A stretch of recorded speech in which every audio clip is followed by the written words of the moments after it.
what? I can just put the other thing up on my phone. Good one.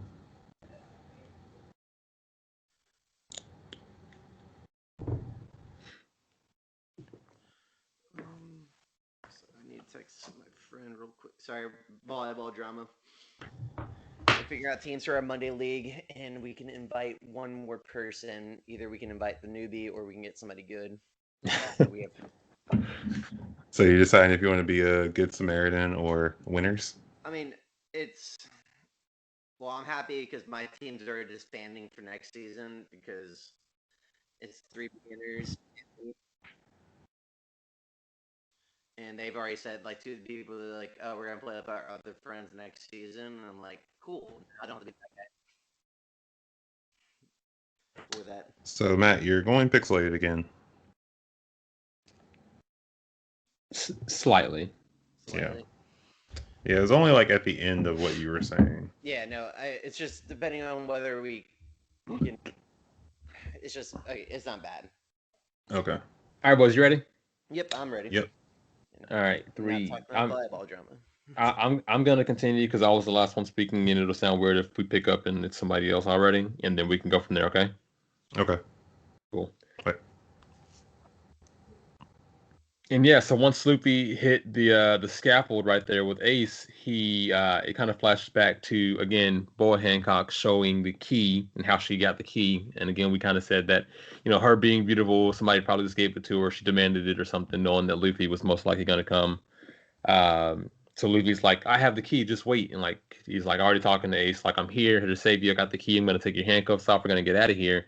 And that's when Sengoku, just kind of staring down at them, goes into his golden Buddha form that Tuan almost shows for his devil fruit.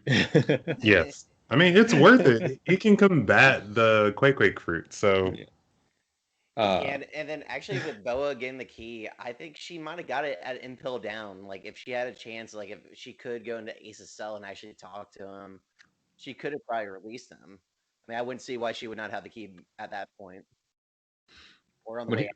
When he was at Impel Down? Yeah. I mean, that's the most likely way how But she got the key. Do you think that he's in the same cuffs there that he was in when he got transported here to Marineford? I mean, if they let his cuffs go off between, I think they're the same cuffs because if they release the cuffs, then he can just firepower out of there.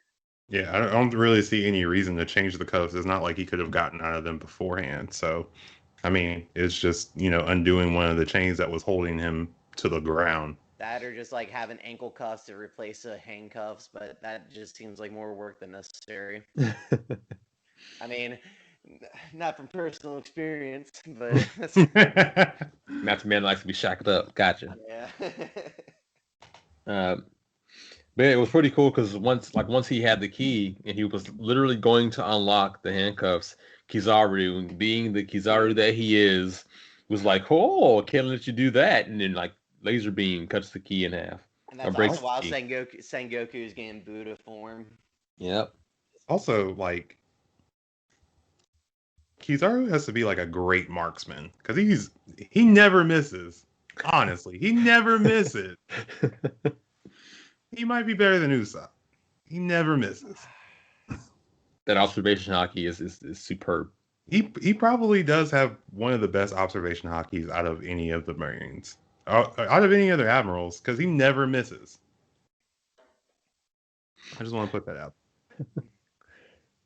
Then then they obviously go to use their cannons and take aim and shoot cannons at Ace Luffy, and I guess Golden Buddha Sengoku, assuming that they think it wouldn't hurt Sengoku, so it's fine to just take aim and fire. And that's when Mr. 3 wakes up, and Luffy's like, "What the hell are you doing? Like, how are you here, Mr. 3?" And Sengoku goes to do his attack, and Luffy's like, make a wall, protect Ace. I'm gonna do a gum balloon, and actually look at the balloon and looking back, like how did Sengoku? Because Sengoku's all black, so he probably has like I know it's more gold than black because of the anime. But when he infused like at least some sort of hockey in his attack while attacking Luffy, and Luffy is apparent to see anyway. You You would think so. But I mean, it still kind of bounced, like the rear side of him bounced, but the front is still taking all the damage.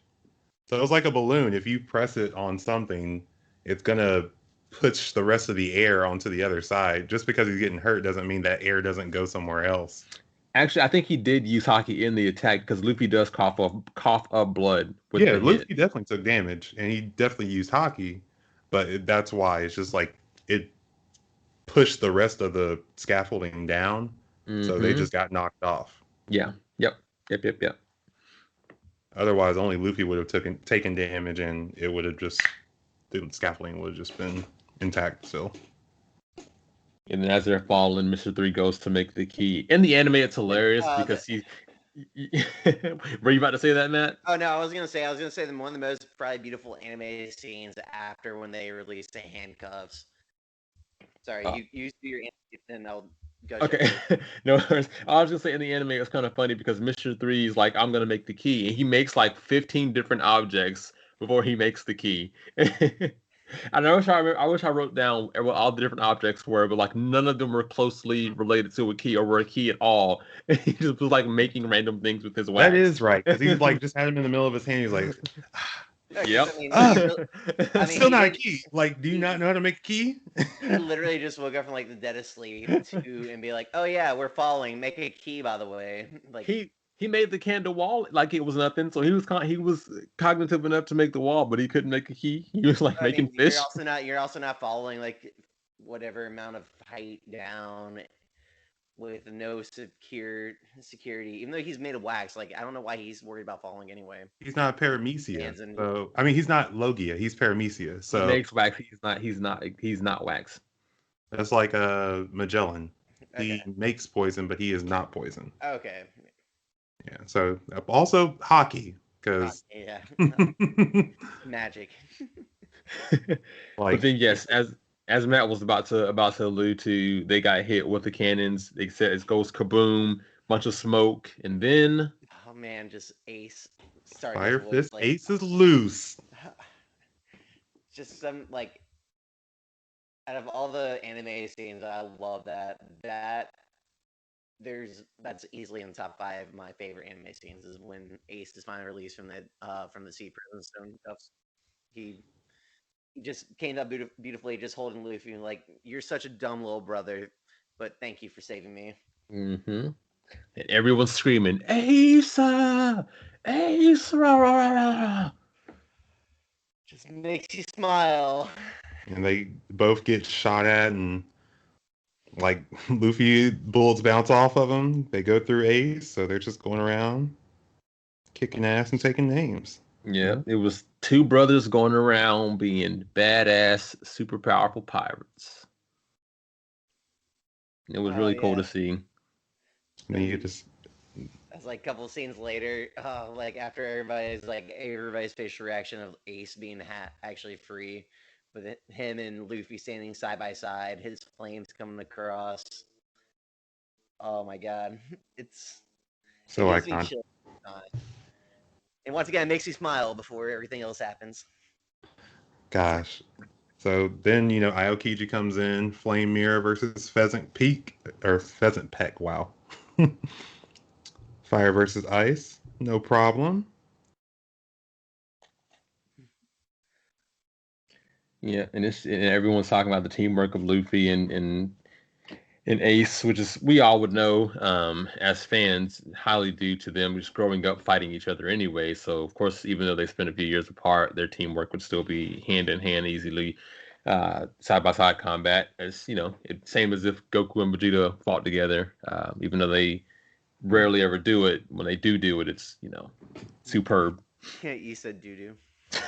I was gonna say that, but also it just makes sense because Ace is gonna be like your mid to like long range fighter, and then Luffy's gonna be close combat. So they both have very oddly complementary devil fruit powers.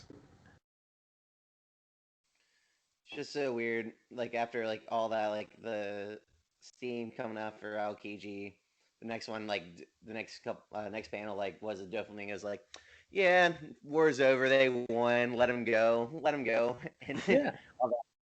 are you crazy? And it's just like, no, Doflamingo's still looking out for himself. He's like, oh, it'll be much more interesting if we let this go. Mm-hmm. He knows the new role would be even more fun for him if we just let Ace go. Well, I mean, it became fun for him anyway because he got hold of the Marinomi, but still. Doflamingo really reminds me of the Joker. He's just looking to get the best time out of this. And essentially, further his aims in any way possible, but he literally thrives on this chaos, which another reason I love him. And of course, the last remaining ship is like charging on land, and everyone's like, "What's going on? How's the ship moving?" And it's your boy. It's the boy squad trying to redeem himself, I guess, by taking their last ship and like charging towards Sengoku and Akainu and all of them. And his crewmates are there with him, but Whitebeard's like, "You guys are idiots," and Marco's like, "This isn't the way. This isn't the way to do this." So much so that Whitebeard himself is the one that stops the ship with one hand at that. Yeah, while he's like sick, injured, badly wounded, and he still uses one hand to stop it. Whitebeard's so powerful. He is, and then he decides to crack all of Marineford, which honestly they should have done. Like, I know that Marco could have gotten up there to get Ace at any time. So just a plot hole, but it added to the suspense. Plot hole, and then also I don't know, it bothered me reading in the manga, probably in the anime too, but I forget in the anime, but every other scene is them screaming out pops, even though Whitebeard's still every other scene is every other panel is like, pops, no, I can't do that, I love you too much. It's like, guys, he's telling you to go, just go. Oh yeah, yeah, right here when he's saying to retreat. It's like, we've done what we need to do. This is my last order to you. Everyone get out successfully. And pops, but no, pops, no. I swear for the next 20 pages, is there at least one reference to pops in between all that? But it's also good. It shows how good of a captain he was, because he was never planning on leaving this battle. Yeah, I don't think. Well, so was everybody else on the crew. They were like, "Oh, we'll easily give our lives up for Ace." Yeah, we either die than let Ace die without us trying to protect him. Yeah, I think. Oh, go ahead. I think Whitebeard would have wanted to leave if he didn't take so much damage. But once he got to this part, he kind of knew that the only way for everyone else to survive is for him to sacrifice himself. And obviously, we know in the end that his goal was never to be Pirate King anyway. It was to make Ace Pirate King. So if he can let Ace escape and become the captain of the Whitebeard Pirates, and he could become Pirate King, somebody will let him escape. So, but that's why Whitebeard at this point was just like, everyone go. This is our last time together. Get out. But no one fucking listened. No one listened, and he also took the medicine off. I mean, everybody knew he was sick anyway. Yeah, that's true too. So if he definitely he wanted a Roger goodbye with being more dramatic than Roger. So Roger just turned himself in. Whitebeard, he wanted to go out in a blaze of glory. That makes the difference between him and Roger. Yeah, I guess because Roger was also at that point kind of retired, the Goldie Roger pirate crew anyway, so he had disbanded everyone. He disbanded, but I mean, Whitebeard couldn't disband. I mean, yeah, at least he had a reason to go out fighting. Yeah. I mean, Roger was already the Pirate King. I mean, his head was wanted anyway. But well, I guess technically though, Whitebeard had what he wanted. All Whitebeard wanted was a family. Yeah, and Rogers gave himself up and whatnot because he knew he was gonna die. Like how we know Luffy's gonna die early at some point. Roger knew he was gonna die, so he was just like, "Let me go ahead and give myself up." Also, that he's having a son that he wants to protect, which is why he went to Garp about that. Yeah, like Matt said though, every panel is just everyone yelling pops and not wanting to leave. We can't leave you. And Whitebeard's continuously just like, can you not listen to my orders? Like, it is your captain's orders. Leave. And all the pirates are like, kill Whitebeard. Everybody, including Ace too. Like Ace, all of them. That'd be my only. I think that's my least favorite part of this arc. It's just when Whitebeard's telling them to leave, everybody's just standing in the midst of war, just being like, "But Whitebeard, we've been through so much.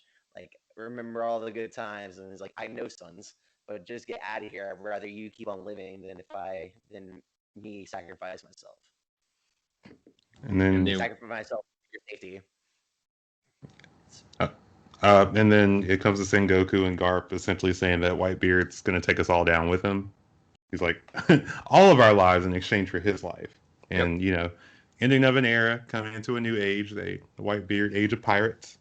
And then, Buggy back on the screen, my man. Transponder Snell, the video Snell finally, gained his consciousness back, and everyone's staring right again at Buggy. Like, what the hell? We don't want to see you. Show us the war.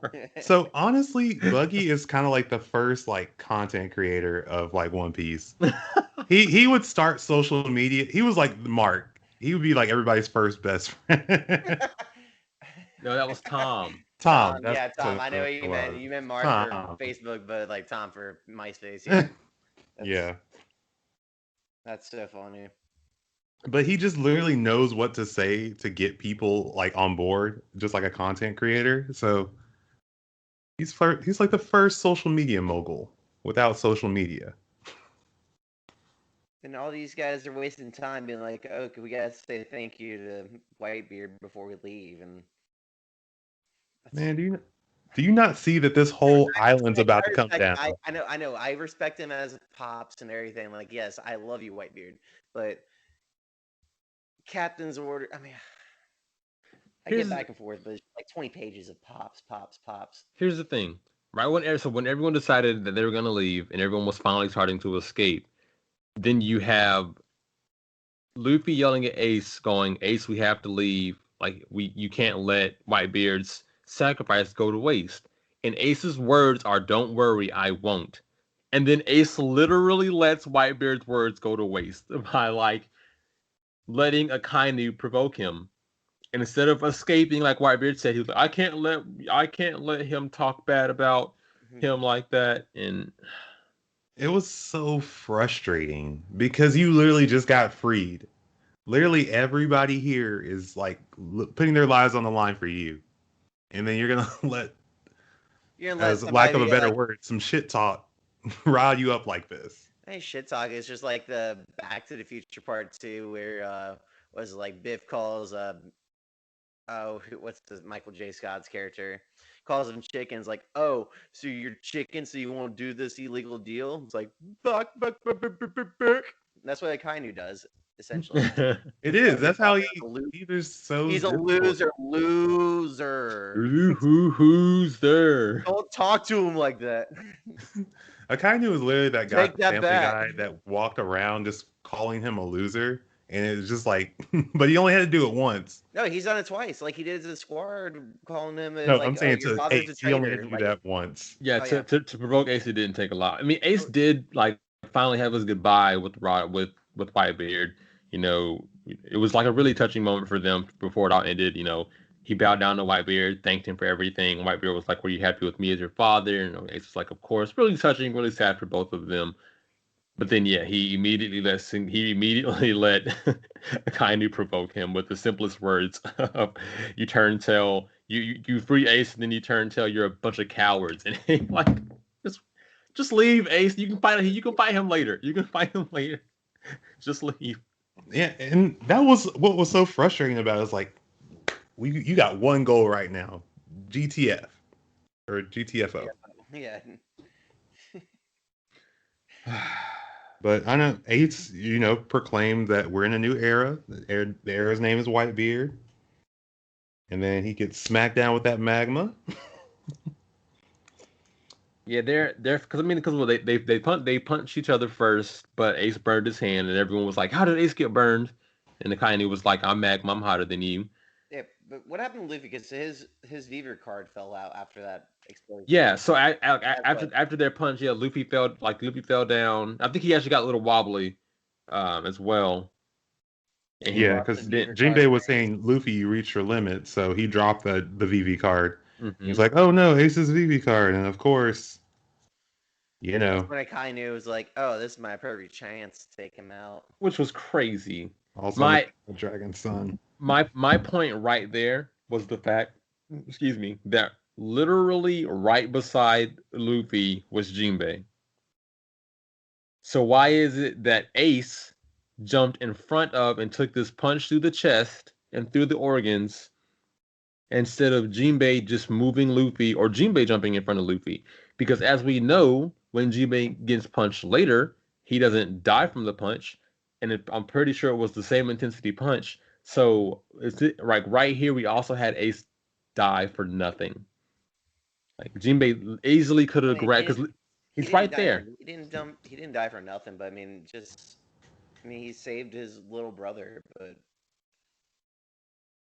I remember that scene in the anime where the paper just like goes to Ash for the final time. Mm-hmm. It's like literally the past 2 chapters make you feel so hopeful, and then it just. I know. It hits you. That's the panel of everyone's faces, like they're shocked when they see the hole through his chest too. Also, wouldn't Jinbei have like a pretty good level of like hockey at this point? Yeah, that's my point. Jinbei could have. It should have been what would have made the most sense, and I get it for story development for Luffy's growth would have is to kill off his brother and like let him grow and go these things. But right there, it should have been that Jinbei grabbed Luffy because he was. I mean, you saw 2 panels up, same page, that Jinbei was right there beside Luffy, looking over him, saying, "You know, you're like you said, you're at your limit." And then that's when Akainu goes around Ace to punch Luffy, and then punches a hole through Ace because Ace jumps in front of Akainu. But it's like all this motion and all this time, Jinbei could have done a fishman karate move, watching Akainu come. He could have just jumped in front of Akainu, could have moved Luffy. Jinbei could have done something right there. I was like looking back at it, and then the next punch, like after Ace's death, Akainu went for another punch, and then that's when Jinbei stopped. Jinbei hopped in front of him. Exactly. Yeah, it took him no hesitation to prepare for that next punch. And I'm like, if you could have seen if you saw the first punch or saw this punch, you saw the first one. Yeah. So I definitely feel for you. Especially also Marco and Vista are there. Lickety split. Yeah, everyone like even rereading, like talking about with you guys, I don't know, like it's almost like a whirlwind emotion, like headspace at the same time. It's just so confusing and so awesome, but at the same time, I don't want to put it awesome because I'm tragic inside, but just like a whirlwind of emotions and just like all this stuff is still going on at the same time. Like Jinbei is actually back in the fight. Vista and Marco are coming over to help out. Luffy's giving his brother a hug. Yeah. Garp insanely pissed off. Whitebeard is about to come back and wreck Akainu's shit. It's and like you said, you got Sengoku there, being held down, or Sengoku holding down Garp, and Garp literally saying, "If you like, keep holding me down, because if you don't, I'm gonna kill Sakazuki, which is Akainu." And we're all like, "Yeah, because he just killed your I want to kill your grandson too. I want to kill him too. And that's why he's one of my favorite characters because he's such a evil guy. But Oda makes him so much hate you want towards him, and it's beautiful. And he's one to talk about, you hockey users can be such a handful sometimes. Like, you don't sit down, you just killed Ace, the whole reason that we're here. Well, I mean, clearly their hockey didn't do anything to Akainu anyway, which is also like, what the heck? That's what I mean. That's why even hockey, like, how much hockey does it take to actually prevent magma from burning you? That's a good question because it's hot as the Earth's core, which is very hot enough to melt metals. So. But the thing is, Marco is the Phoenix, so he can regenerate, and it's easy for him to just like deal. Like I guess he can't really do too much. If he has offensive damage with his attacks, he can. And then Visa's using his sword. I mean, like obviously we would know that. I think without any question, we could say Mihawk would have been able to do some serious damage with his hockey. And granted, Visa may not have the same level of hockey as Mihawk, but I still feel like he could have done more damage than what looks to be Akainu barely even getting cut. Yeah, I do wonder like if Mihawk were to fight him seriously, which I think that he would be able to do a good amount of damage because Mihawk is supposed to be on the same level as Shanks, and they Akainu was not even willing to keep fighting when Shanks came into the picture. So I think Mihawk would have definitely been able to do damage, if not kill him. Yeah. But here we get the saddest part of all of it. Luffy holding Ace and them having their brother moment. Luffy trying to tell Ace that he needs treatment, he needs help, he's bleeding, and Ace being like, Luffy, I'm gone for this world. Like, my guts are gone. They've been burned out of my body. Like, I am dying. You cannot save me. And Luffy's like, but no, you promised me you'll never die. You can't die. It's impossible for you to die. Like, in the flashback from them being young and him saying, I'll never die, Luffy. And then Ace dies. Yeah, more pops, more pirates. Sorry, you said the pops thing. It's like as sad as this moment is, but I know you feel all the feels. Is like that last page is like, thank you for loving me, because he felt like an outcast, and a lot of people didn't like him at first because he was Roger's son. So Luffy was probably his first friend, not only his brother. Mm-hmm. Sabo. No, Sabo was his first friend. Yeah, that's right. And actually, I remember when one of the pages when like they're talking about being brothers and by sharing a cup of sake, you can see in the background there's a third cup back there. We're not supposed to know that yet. I know we're not supposed to know that yet, but that's. Luffy goes off the deep end. And this is where the part, like, if I were reading the first time, yes, Ace just died. The war's still going on. When is this war actually going to end? Like, there's no clear, at this point, like, if you're reading week by week, there's no clear cut sign of when this war is actually going to finish off. And the thing is, I thought it couldn't get any worse. Yeah, I was like, oh, Ace died. All right, that's the worst thing that's going to happen in this arc. Boy, was I wrong. Yeah, but nope. Of the Blackbeard, if the tip of the iceberg, tip of the Blackbeard. I think once again, Luffy kindly waited, like took no weights, no hesitation. He waited for nothing, for no one. Literally, everyone's crying because Ace is dead. You see that Luffy's lost his mind, and then Akainu's like, and we're attacking, and it's like it's just full magma mode, going for the kill on Luffy. He's like, I'm not waiting for you. You're dying also. I told you you're not getting away. And like went to go kill Luffy, and Marco and Jinbei. Yeah, Marco and Jinbei come to save him. Mm-hmm. It's like, I'm not gonna. I just like that. And he was like, "In your next." I was like, Marco. He's like, "Yeah, your brother died, and now you." Marco's power is just so. Micro is fruit silver. I know we've already talked about this, but he gets hit by magma. Yes, he's burning and hurting, but then he just regenerates and he's back into the battlefield. Yep.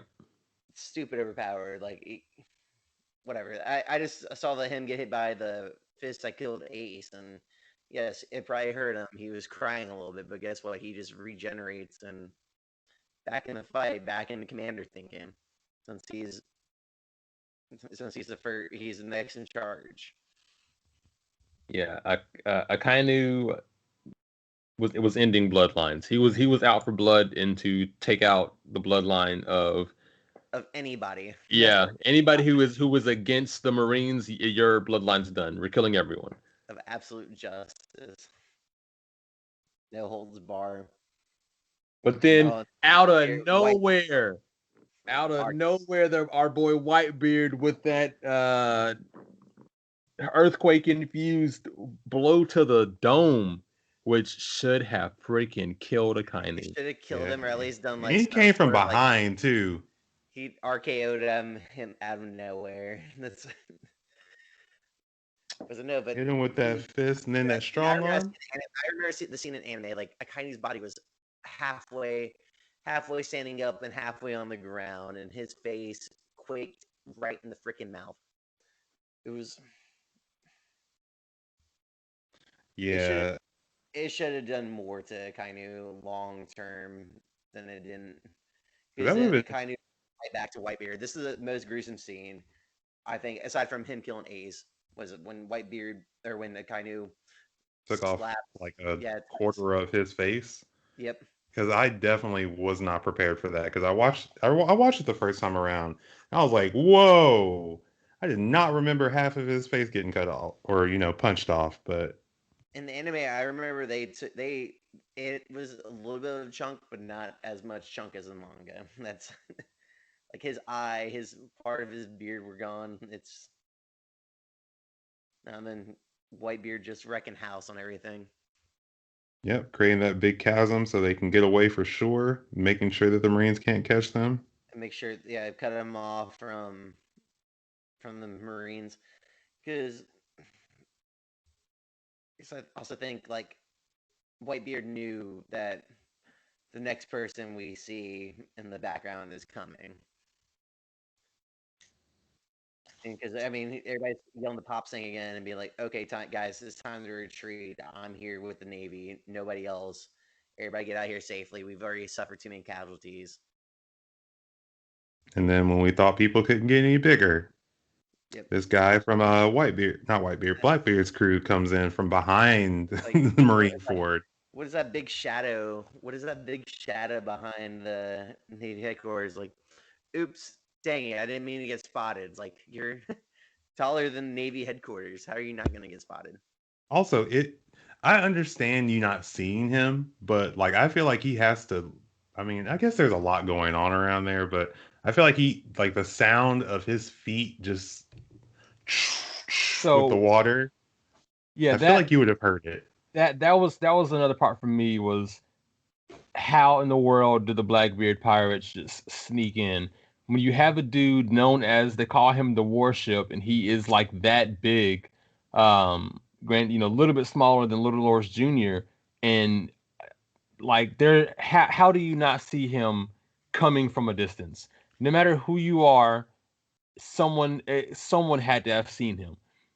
Like that large of a person does not just hide.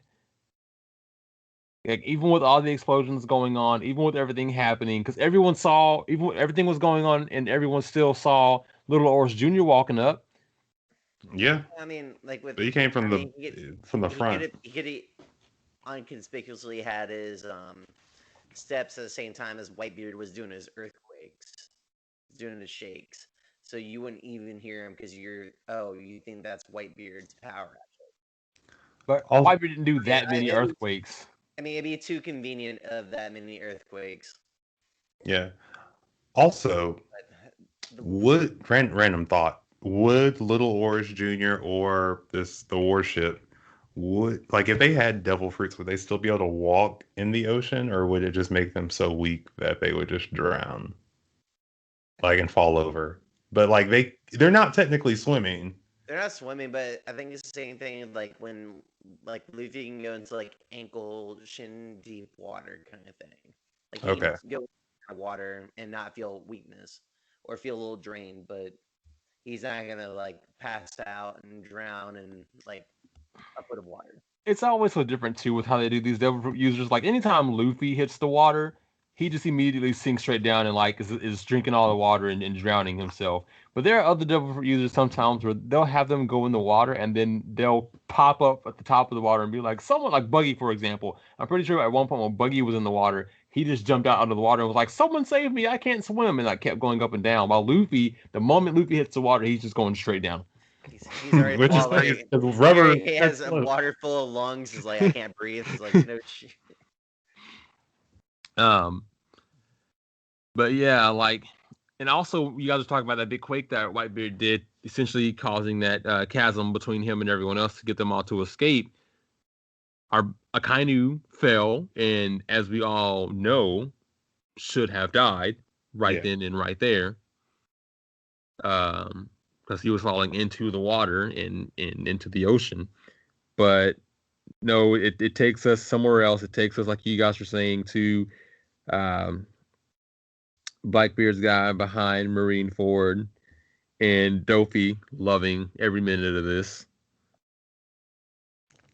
Yep, and just more chaos. Gosh. But that's my biggest problem with Blackbeard. He doesn't try. He just comes at like the most inopportune time for anyone he's trying to like fight or, take over. He's the perfect strategic strategist. Yeah, thank you.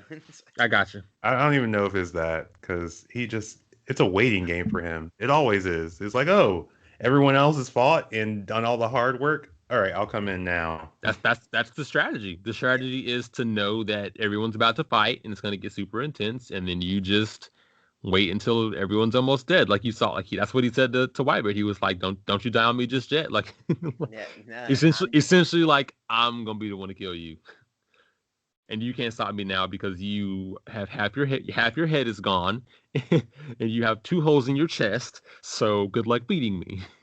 Basically, and he still almost got work. Which was But again, just like another villain that Whitebeard put the brakes on, and just nothing happened.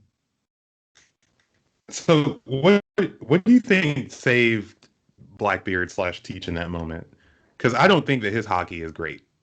Mm-mm. Do you think that his Yami Yami no Mi power just absorbed it and he just had to take those lumps and that's what saved him, or is his body just that resilient? Because I just don't see him having that hockey.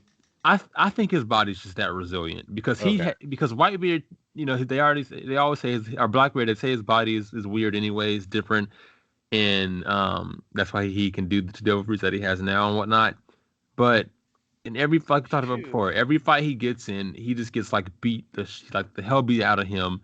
But he just, I guess, has the durability to somehow still come out on top because the Yami Yami no Mi makes him take more damage than usual anyway. His dexterity and his, I guess, vitality are just super high. I mean, you take hits and just regenerate. Reason why? No, his constitution and endurance, I think, would be the 2 characteristics. Because dexterity is more about agile, so being able to shoot bows. Oh. But I see where you're going with it. Yeah, I like it. Yeah.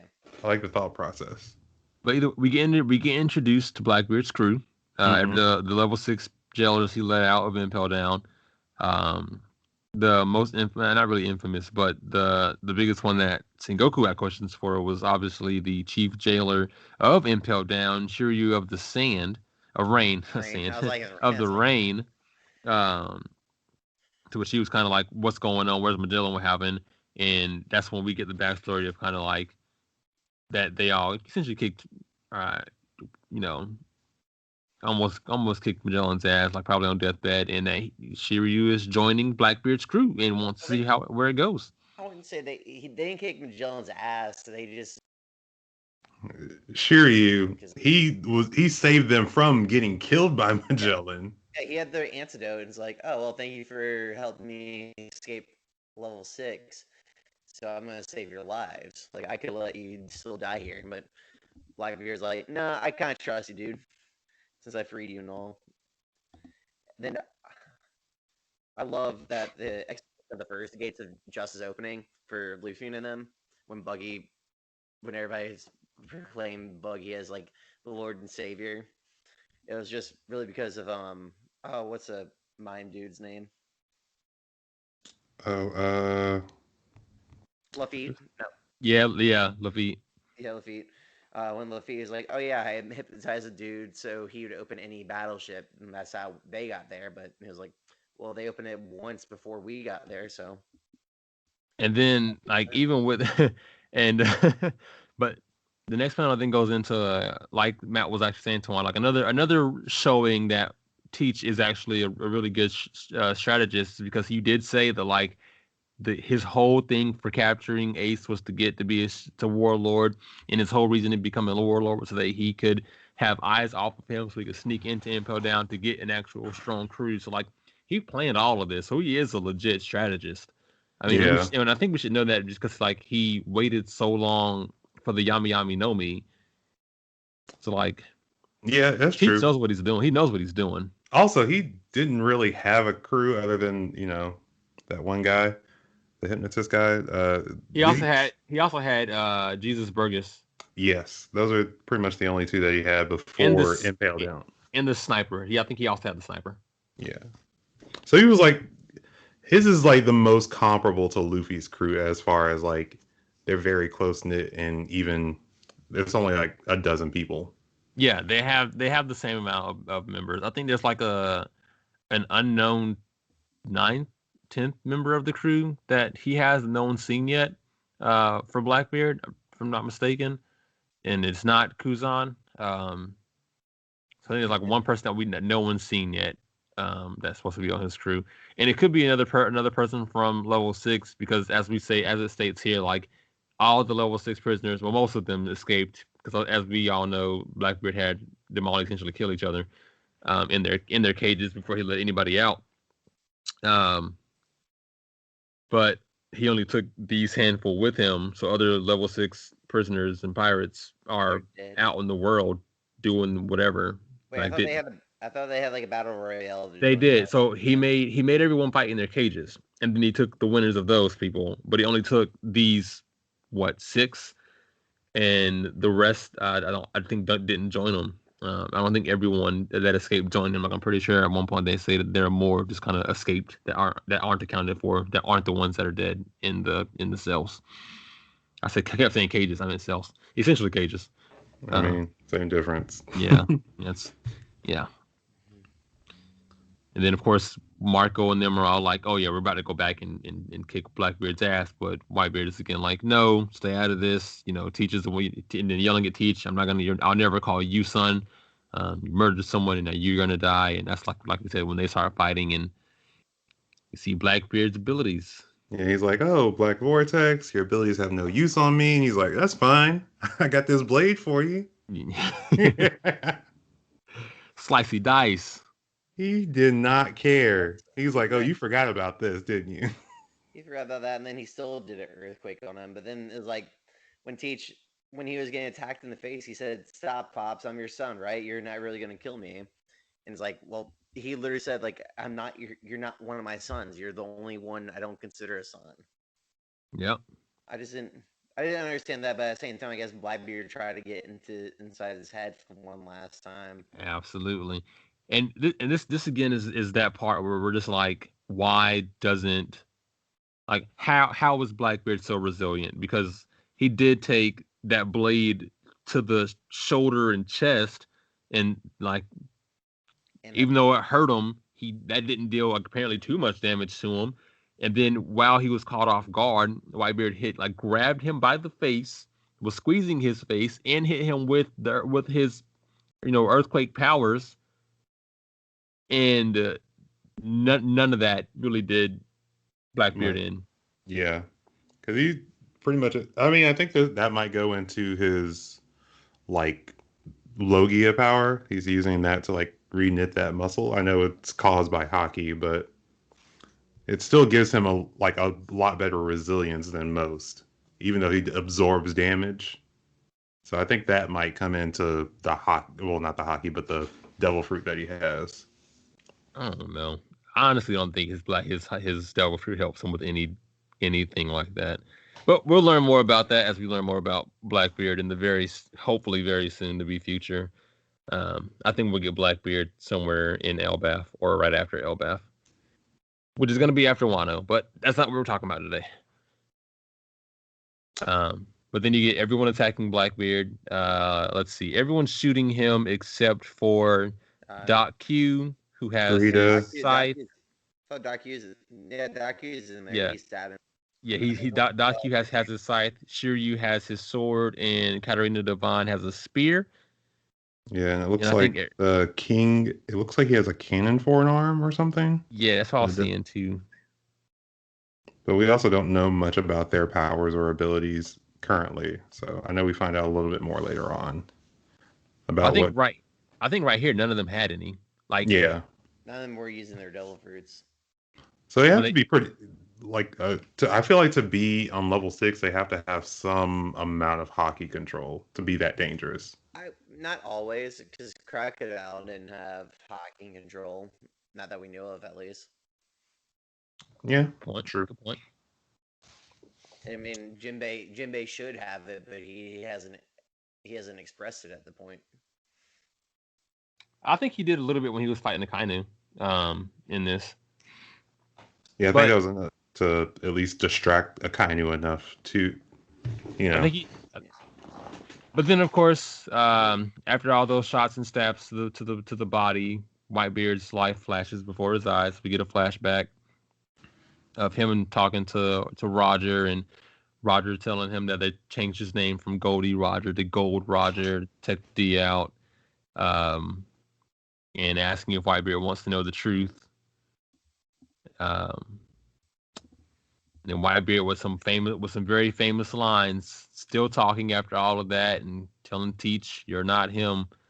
The man that he's waiting for is definitely not you, Teach." And then pans to Luffy to make us all think that the man that everyone's waiting for is Luffy. And then the biggest reveal in continuation of a new era that we can get is, Whitebeard telling Sengoku, that war that you guys are afraid of, that the whole government's afraid of, is gonna come. It's gonna come. It's on its way. And then screams out loud with his last breath, "The One Piece is real. The One Piece does exist." It's like, you fiend! How dare you? Their mind, because the one transponder snell was still on, so everyone heard that. Mm-hmm. I mean, of all of the things that actually did come through, that's the best thing. Yep. I'm happy his final memory was him on the crew. I mean, I guess we can slight spoiler, skip about 30 seconds if you don't want to be spoiled, if you're not caught up. But when he's on the crew with the pirate ship, saying like, "Oh, like, hey, Newgate, like, what do you want to do when you, like, pretty much what do you want to do when you grow up? Do you want to be like the Pirate King or whatever?" He's like, "No, I don't want to be Pirate King or anything. I just want a family." Mm-hmm. But looking back on that, that's when he is probably on the Rocks crew, right? No. I mean, that's young Whitebeard. I think it's like right after Rocks. I mean, that's not his initial. That's not his first crew that he starts gaining sons, though. That might be a rock crew, but I mean, I'm not sure. I'm just rereading that and thinking about what we know now than versus what we knew then. Yeah, well, yeah, because he is really young. I mean, or maybe it's right before he joined Rocks. Rocks, yeah. Because I think he actually had his mustache with the Rocks, and I don't think he has it here. If I'm not mistaken, maybe he didn't. I can't remember. I have to go back and look. Yeah, I actually didn't watch that episode of anime, so I need to do that too. But then we get the tally.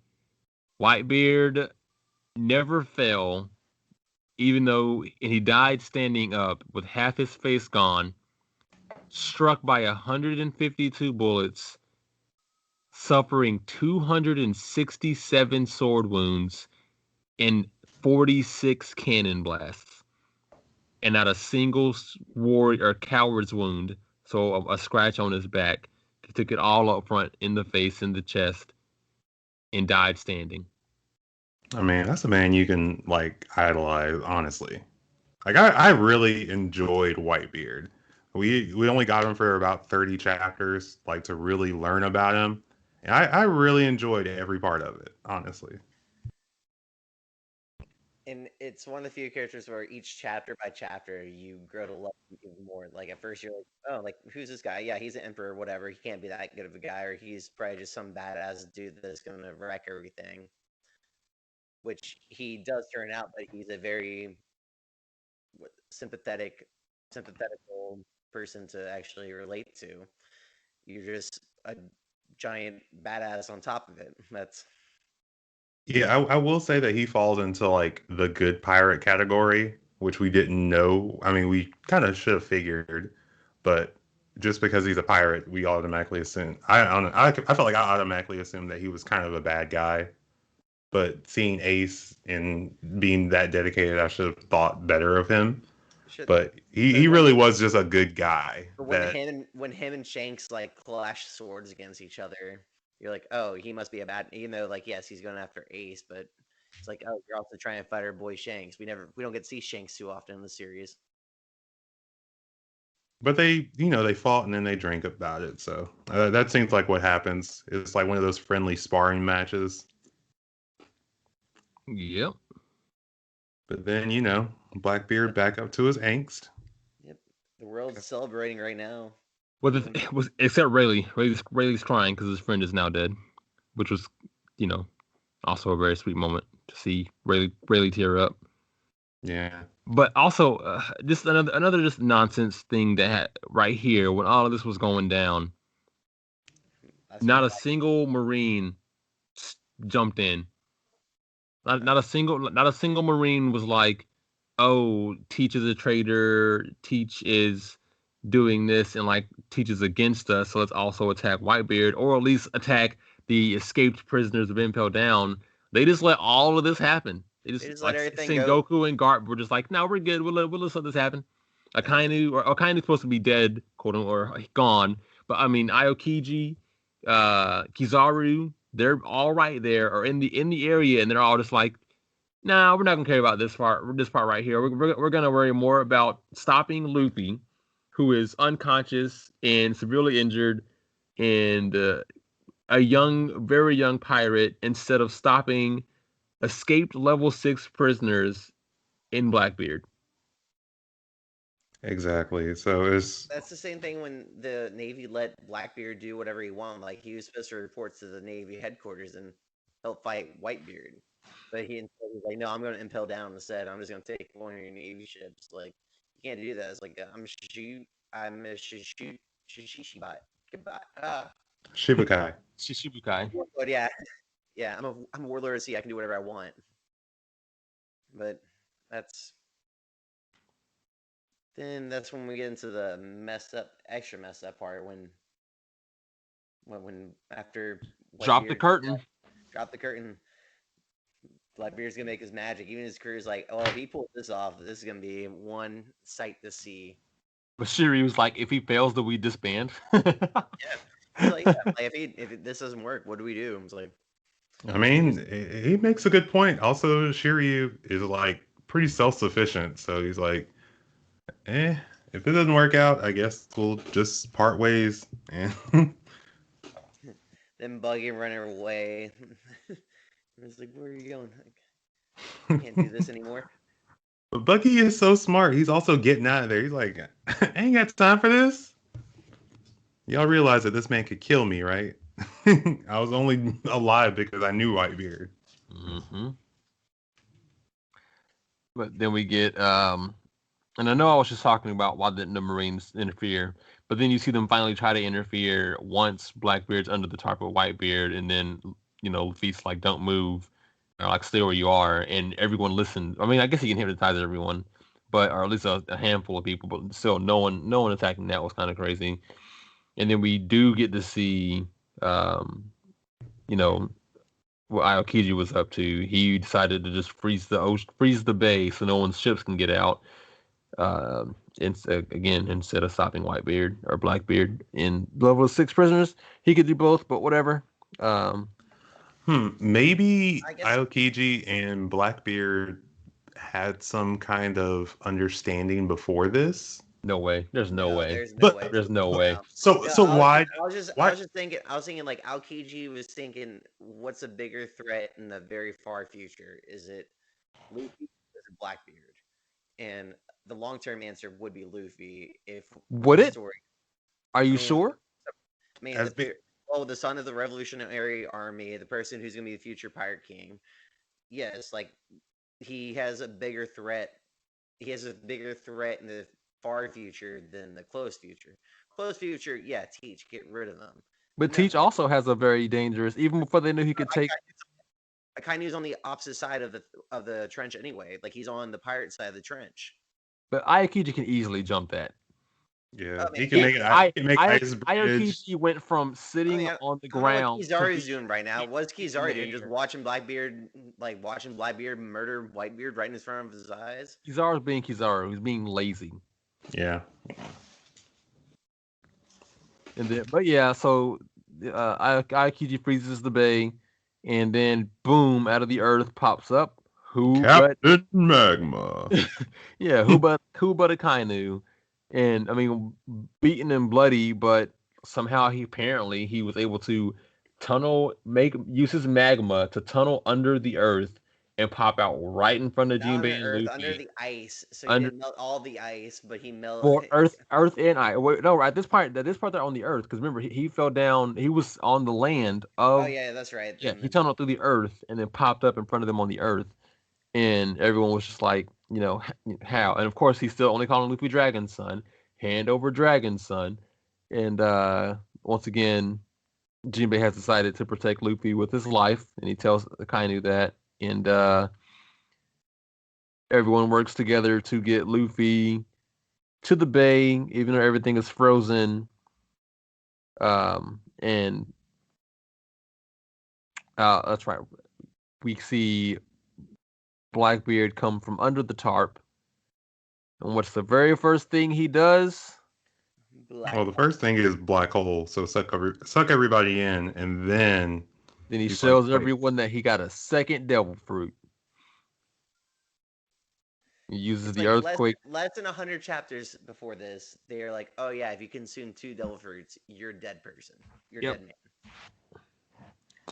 So it always shows Blackbeard in like a dynamic kind of picture. So one half is darkness, the other half is quake. Does only one side use it, or can he just alternate between the two? I think he probably alternate between the two because I mean he looks like he's still using black hole, and then he just charges up and does a quake on the side.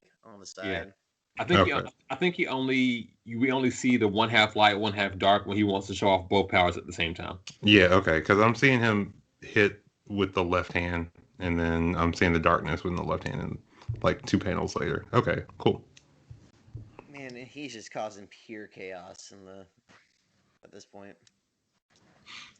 But yeah, Blackbeard showing the world that he as he calls himself the greatest and invincible because now he has the Yami Yami Nomi with the gravity and darkness, and that can turn everything into nothingness, and the power of the earthquake that destroys everything. So now he's invincible and is the greatest, and no one can stop him. And he starts to just wreak havoc on the rest of Marineford, sinking it in and declaring that it is now his era.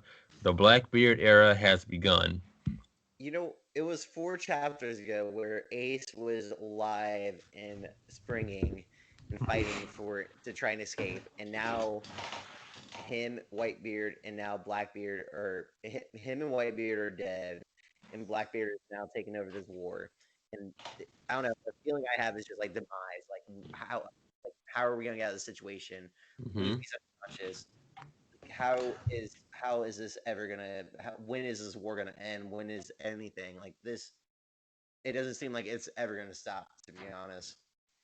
Yeah, but I know we're close to the end, but I mean, like looking at it, like I know Twan, like you read this week by week, like reading week by week is like, what do you think? Like during each chapter, like just like could it get any, honestly at this point I was thinking, can it get any worse? Because I didn't think it could get any worse after Ace, and then Blackbeard showed up, and I was like, I literally remember rolling my eyes when that happened. I was just like, oh gosh, just because if Impel Down told me anything, I was like, he's gonna find some way to weasel out of this. I do appreciate that I kind of get vindicated a little bit later in the next chapter. Blackbeard declares that he's going to sink Marineford. I've got all this power, so no one can stop me. And then Buddha comes in, bam, shockwave.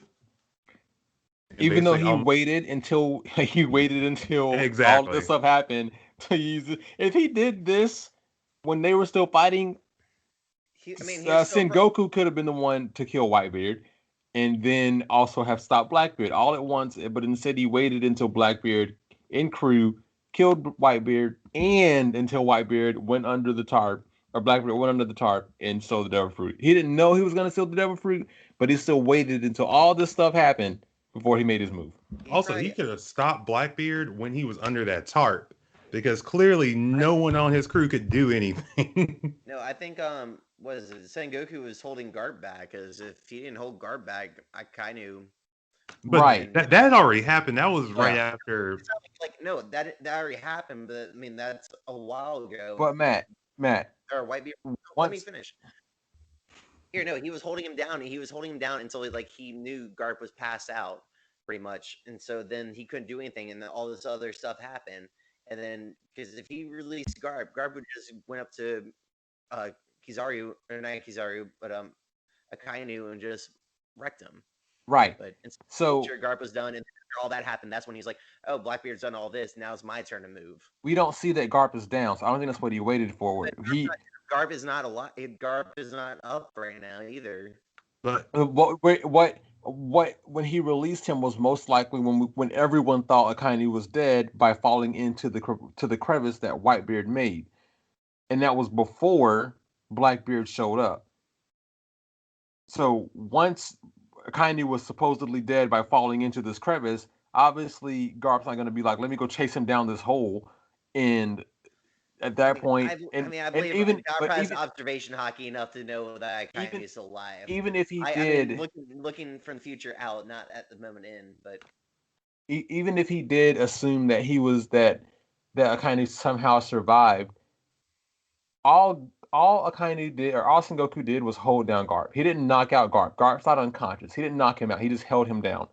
So Garp is still up and awake. Sengoku finally decided it was more important to go after Blackbeard because Blackbeard literally said, I am about to destroy Marineford. So Sengoku would have made his move during Whitebeard and Blackbeard's fight, which was well after Akainu fell into the water, then all this stuff still could have been prevented. So this move still could have been made after holding down Garp and before Blackbeard stole Whitebeard's power. Yeah. Also, immediately after Blackbeard said that he is no longer it was just a ploy. They should have attacked him immediately, on site after him showing up, because he came late, and then he said that the only reason I was doing that was to get this. He told his plan. After that, Kizaru should have been at his neck with a laser beam. Kizaru is the biggest punk in this. Yeah, he is. At least Akainu is reliable with his attacks. Kizaru he's so fickle about it. That's what pisses me off about him. But yeah, so we see Sengoku finally attack and deal damage to all the Blackbeard pirates with his shockwave. Granted, every single one of them gets right back up, which is just whatever. And then it pans back over, or then it's him telling him that you can destroy the Marineford, the buildings, but the island itself you cannot take down. It is a symbol of justice and righteousness for everyone. You cannot sink this island. And then it pans back over to Akainu, taking down everyone in his path, including Marco Ivankov, all of them, and then once again trying to fight Jinbei for Luffy. And as Jinbei's about to jump into what he thought was going to be the water, he sees that it's frozen. As we all know, or Aokiji just froze it all. And that's when he gets attacked by Akainu in the air. But Aokiji in the background, he's like, "Oh yeah, sorry, Jinbei. Sorry, I couldn't." What an asshole.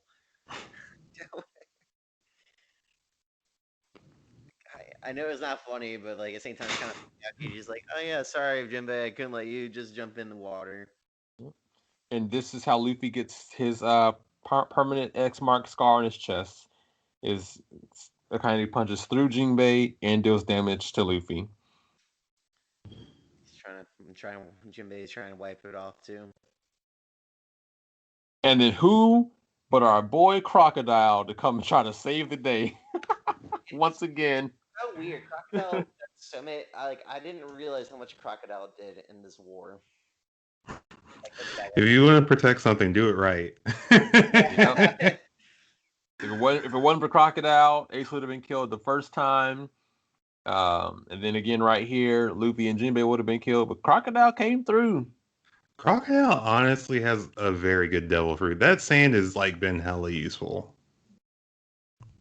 I don't know where it comes from. I know he just makes his body sand, but Yeah, Like, I felt like he was more powerful in the desert because there's more sand, but not necessarily because they just make it themselves. All Logia users do that, so I was like, then just conveniently, like Luffy and Jinbei are being sent off by Crocodile, that Buggy just catches them. Out of all the pure chances, Captain Buggy. Buggy for rescue, you weren't running away. You just knew what was going to happen. Like, no, he was running.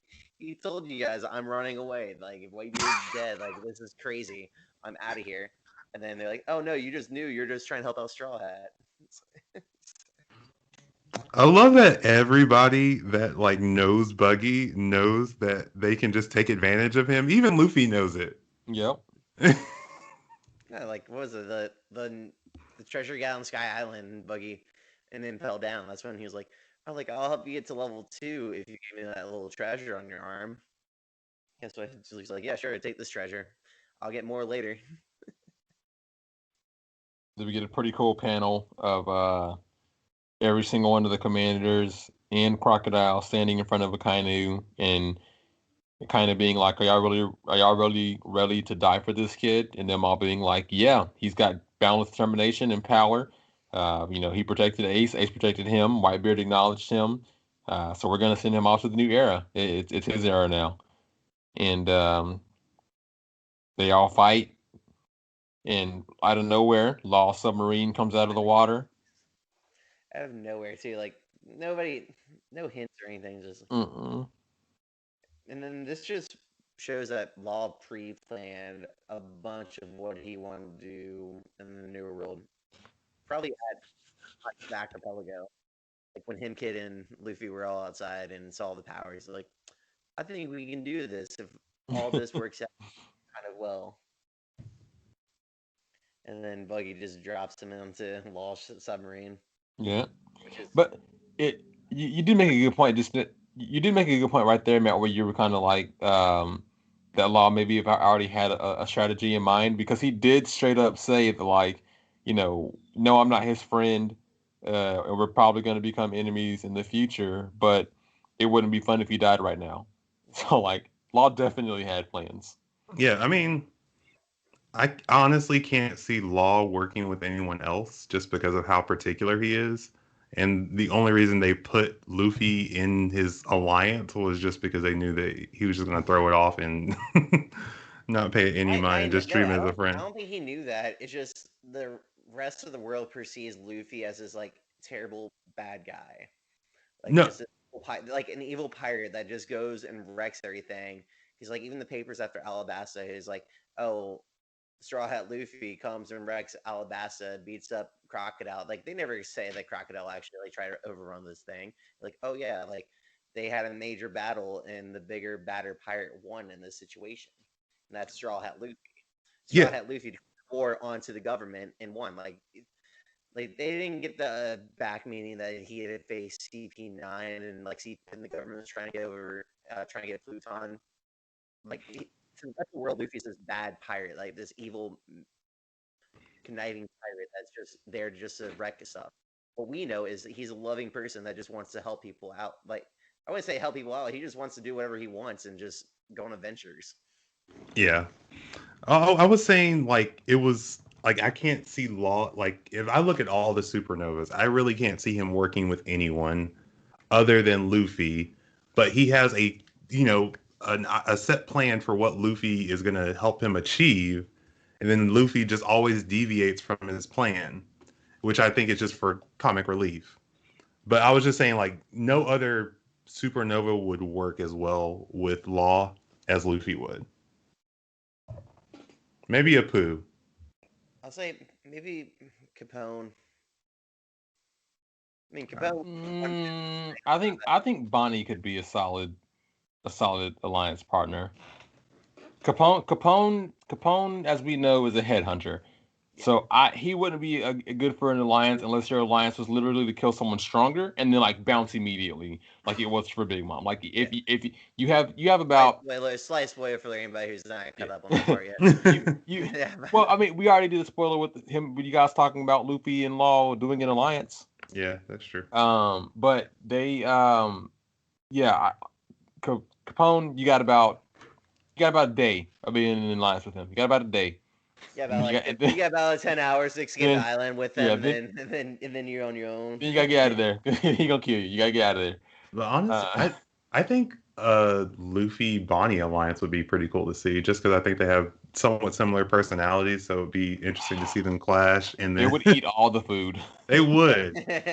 Honestly, that would probably be that Sanji's perfect. That feast party That would would be probably be awesome Sanji's afterwards. perfect like woman. Being honest, someone that just eats all his food. Yeah, Maybe I was just thinking Bonnie and like Luffy partying together, having all like the food together, and just was it the festival afterwards with Brooke singing in the background? That'd be good.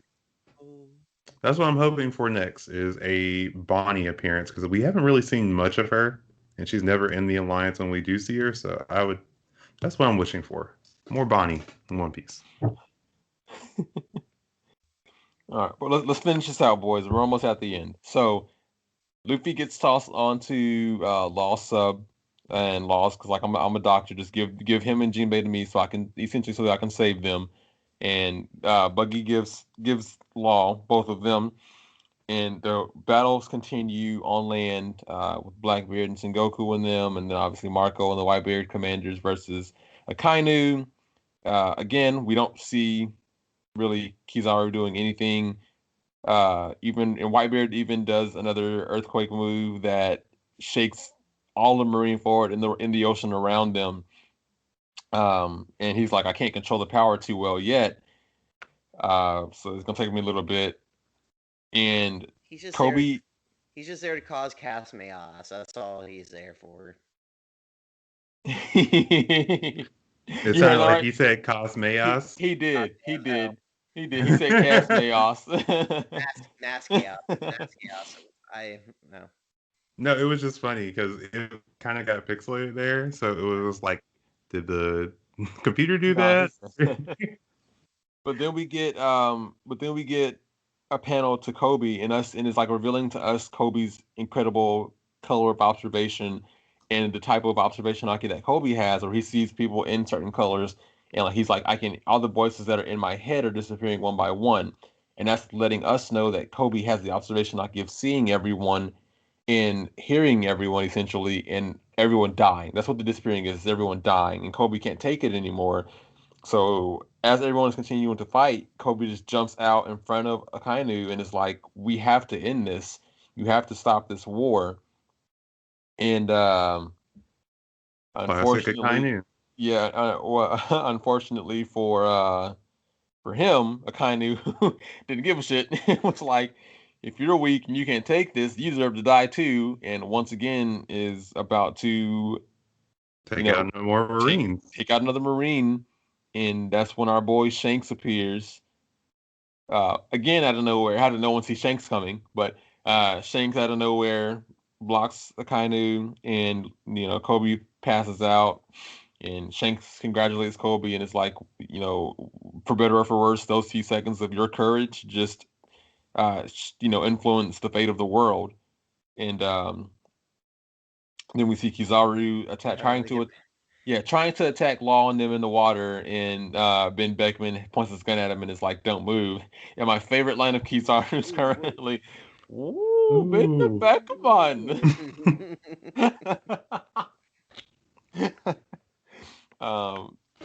So that leads to everyone being like, "Oh, the red hair pirates are here," and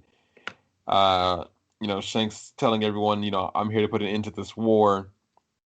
And holding the hat that was supposed to be the one that he gave to Luffy, and of course, like you guys said, everyone else had to manipulate Buggy, so he gives it to Buggy, and he's like, "Buggy, give this back to Luffy." Buggy's like, "Why? I'm not gonna listen to you." He's like, "I got treasure for you. I got treasure map." So Buggy's like, "Treasure? What? Yeah, I'll be right back." Treasure? Yeah. And goes to take it back to him, and then Shanks is like, "Oh, I don't have a treasure map." That's what I love about Shanks too. Like, he just didn't want to violate the agreement that he made between him and Luffy. He's like, yeah, like I want to see Luffy right now, but that's not what we promised each other. If we broke this promise right now, I'm not sure if he would be the pirate that he would be right now or in our current time. And it's been 10 years since that agreement happened. That's so crazy. It's been 10 years. Yeah. I'm like flipping through a little bit of the next chapter, and I'm just so much more frustrated with Kizaru. He's putting all this effort into killing Luffy for him to get away, but never once attacks Blackbeard. Yep. And the thing is, like, I get it. We talked about how Aokiji was on the other side of the battle, and obviously, and maybe it couldn't have made it over to the Blackbeard fight. But Kizaru is light. Kizaru can move at the speed of light. Kizaru can get from one half of Marineford to the other in half of a second. So Kizaru easily could have gone over to the Blackbeard fight, dealt hella damage, and then be like, cool, and go right back over to Luffy and Law, like with no hesitation, with no problem. And instead, like you said, he just had one mindset. And was just focusing once again on Luffy.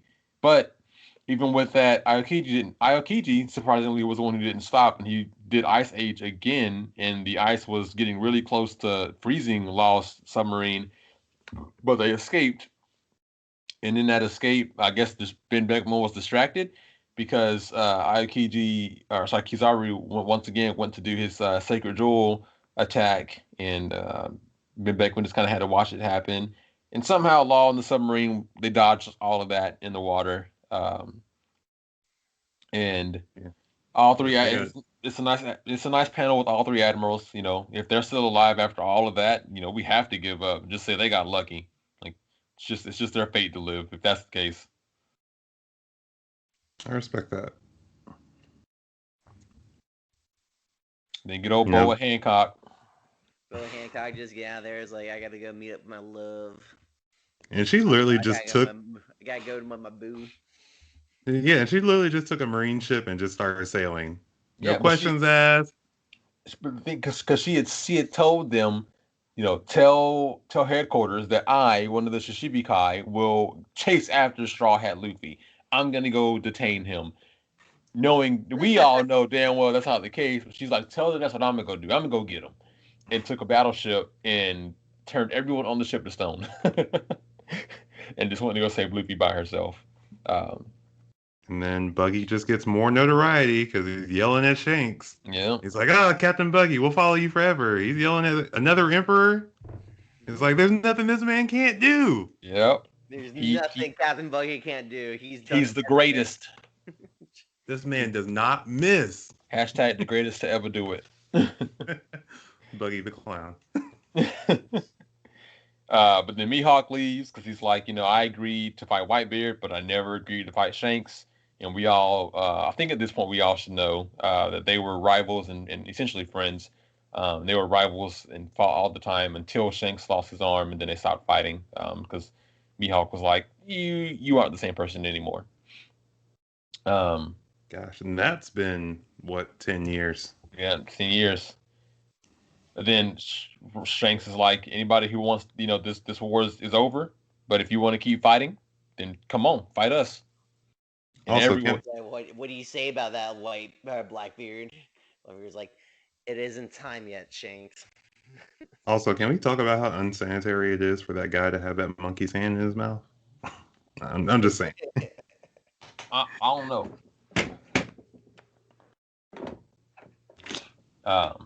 So yeah, that ends the war. Blackbeard says no, it's not time for them to fight.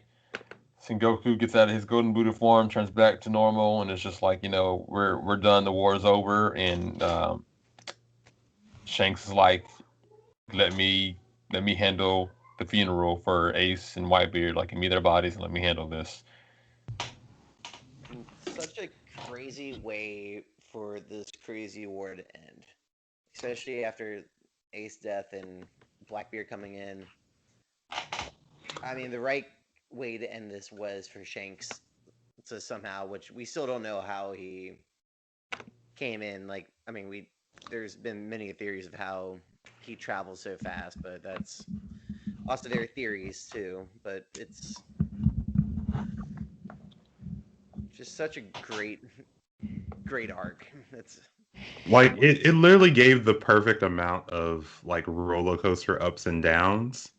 And I usually complain about how like, the main characters, they never lose anybody.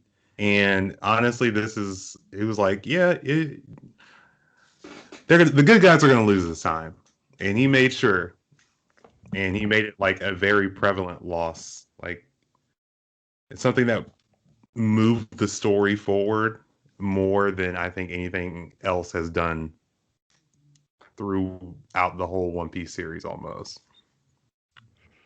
And so for those, what was that? I know, not me. That was weird. But for those of you who were wondering why I stated in the beginning of all of this that I almost stopped watching One Piece after this arc in this war, it's like Tuan said. Typically, a lot of the good guy, quote unquote, good guy side, which for us in One Piece is the pirate side. They typically don't die. They don't all die. But in Marineford, we had two very important, prominent pirates die in both Whitebeard and Ace. And I mean, Ace was huge. I mean, he's still a young pirate, Luffy's brother, and he's essentially his best friend.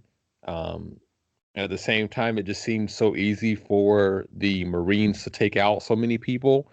And like we were saying earlier, there were so many different times where it just seemed like Blackbeard or Whitebeard and his crew didn't really try. And then on top of that, so on top of these deaths of Whitebeard and Ace, you don't have anyone from the Marine side of note of importance to go down.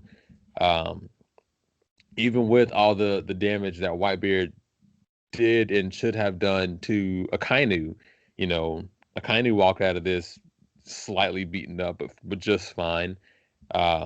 You had Kizaru didn't take any damage. If I'm not mistaken, Kizaru took no damage at all, except like the one kick Marco gave him in the very, very beginning of all of this.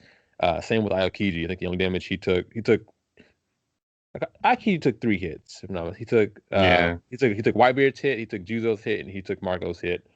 And then of course, also then you have Blackbeard show up out of nowhere and be the one to kill Whitebeard and then steal Whitebeard's power. So now we got like the worst enemy becoming even more powerful, and then no one being able to beat him even after Whitebeard did his attacks on him and Sengoku did his attacks on him.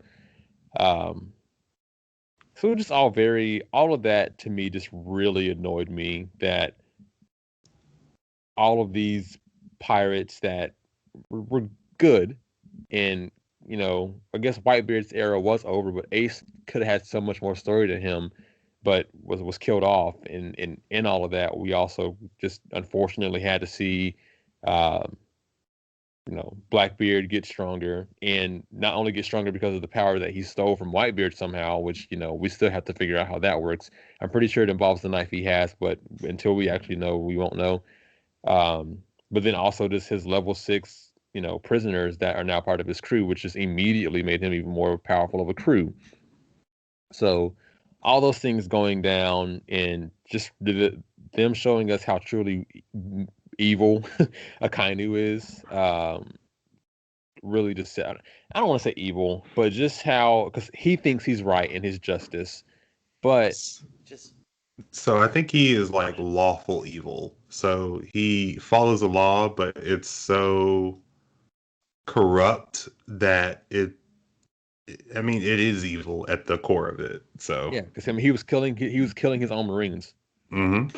No, I think the last part of it is just missing, which the post-war arc does, is yes. resolve. It's just missing the resolve. Yes, Shanks ended the war. Yes, the war is over. I'm glad to see Shanks, but like the overall arching feeling is that Luffy's still on the brink of death again. Like the crew is still missing. There's been no hope. Yes, we have some new allies and friends that we made along the way, but there's been more loss than gain. Yep, absolutely. Yeah. And then even with that, like shortly after, we also find out, and for those of you who are only at Marineford, like Matt said earlier, skip about 30 seconds, but then we also find out that after all of that went down, Sengoku retired, gave up the fleet admiral position, and he recommended Akainu, and Garp recommended, or someone else higher up recommended Aokiji, and they fought for what, 5 days, 10 days, and at the Change end the of that, whole yeah, climate of the island. change that island to being half hot, half cold, and when with that, you know, Akainu has some scars on his face, but Kizaru or Aokiji lost a leg, and it's just like, like out of all the admirals, the one that's easiest to like was the one that also lost body parts. It was just like, and then left the Marines. but in leaving the Marines, joined the Blackbeard Pirates, and it was just like, what? This is so Yeah, I would have been honestly, I would have been fine with this arc. I would have been fine with Ace dying. I would have been fine with Whitebeard if Blackbeard didn't show up. That was the just sprinkle on top that just did too much for me. And I was just like, the camel's back. Yep. But overall, I definitely really enjoyed the arc. It definitely had a lot of action. 10 out of 10 would recommend. Oh, it's fantastic. Don't get me wrong. It's crazy, yeah. And that was just don't stop when you watch. Which I guess saying that makes me wonder, because remember Oda, if I'm not mistaken, Oda said that Marineford was supposed to be so much better, or sorry, that Wano was supposed to be was supposed to make Marineford look like a child's game. I don't think that was his exact terms, but Oda, if I'm not mistaken, Oda said that Wano was supposed to make Marineford look like a joke. I thought he said the final war was going to make. Was it the final war? I think it was the final war. I could have sworn it was Wano. If it is the final war, then we're still waiting. But I thought it was Wano, and if it is supposed to be Wano, then I'm still waiting. Yeah. So I was gonna say the only thing that can make Wano really bad is if people from Luffy's crew die. Well, not bad, but what's supposed to make it so intense and full of action. I mean, Wano has been full of action. We've had a lot of chapters on top of the roof with the Novas versus the Yonkos. Yeah, but I think what could do it is if what I think is about to happen happens with the Marines possibly coming in. But we can talk about Wano in another podcast, guys. I think that'd be a great topic, is to discuss the happenings of Wano and what we think is gonna happen next. Crazy predictions. Absolutely. So, any final words on the Marineford War? Just keep enjoying if you guys are watching through right now. It just gets better. I can't. That's what I say to any anime fan that starts watching One Piece. It just gets better. So just keep watching. No, I think I said all I want to say. Well, yeah, I agree. Like Swan said, keep watching. Even if you read the manga, if you read the manga and you haven't watched it animated, watch it animated. It's worth it. It's long, but it's worth it. You can skip over parts you don't care for, but I say you should watch it.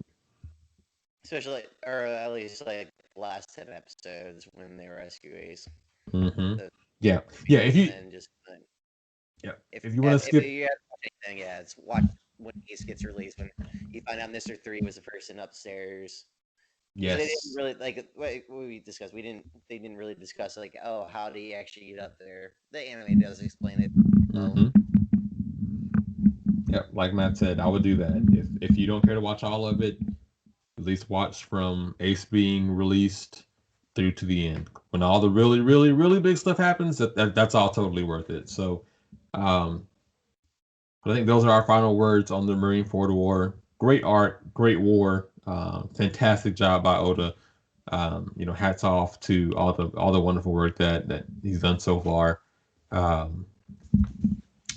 with that, we once again, as always, really appreciate the support you all give us and continuing to be dedicated listeners. This Marineford War discussion was quite the long one, so we appreciated it, especially if you guys stuck through and listened to the whole thing. It was well worth it. I hope it gave you great memories of what you watched or read, and even made you go back and do it again. Again, like we ask, follow us on Instagram, the Monster Trio Podcast. Give us your feedback on any service that you're currently listening to us on. You can also email us your feedback. Give us ideas for what you want to listen to us discuss. You can message us on the Instagram, or you can email us at the Monster Trio Podcast at gmail.com. And once again, we are now on Twitter as well. Mon Trio Podcast. That's MON Trio Podcast. Or you can just tweet and search for the Monster Trio Podcast, and you should find us there. We love to hear from you guys. We love to see the community grow. This is something that we three enjoy doing as friends, but obviously want to make it great for you all as well. So yeah, final words, guys. Just as always, thanks for your support, and we'll keep giving you great content. Stay frosty, my friends. Peace. Peace. Peace.